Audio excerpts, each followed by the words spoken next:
In chapter 16, we get a powerful reminder that even when we make choices that we'll say are questionable, God does not abandon us. At this point in the story of Abram and Sarai, they're getting older. They've been promised a child, but as the years go by, still no child has come. So they decide to take matters into their own hands. Sarai has a slave girl named Hagar, and Sarai suggests that Abram does what is necessary to have a child with Hagar so that she might conceive and they could call that child their own. Abram does not object, and Hagar conceives a son. Now, this is a troubling story on multiple levels. It shows a lack of trust in the promise of God.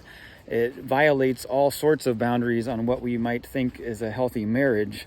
And perhaps most troubling of all is the fact that there is no indication whatsoever that Hagar was ever asked her opinion in this matter. So in this story, we see the deep flaws of our ancestors of the faith. But in the midst of all of that, still we see God's compassion and care. The story goes on to tell us that once Hagar has conceived, she understandably resents Sarai, and Sarai deals harshly with her, harshly enough that she runs away.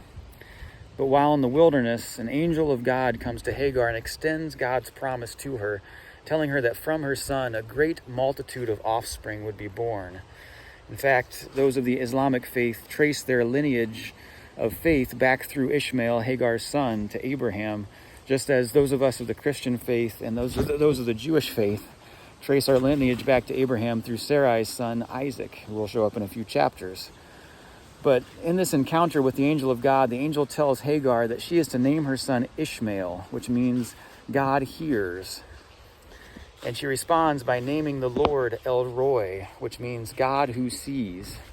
So even in this very difficult situation, she's been abused, she's in the wilderness, carrying a child not of her own choosing.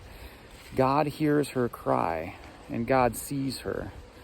In this moment where she seems to be lost, God comes to her and assures her of his promise. So in those difficult moments of our own lives, may we be assured of God's promise that we have in Jesus Christ, that we are called and named by God who sees and hears us no matter where we are.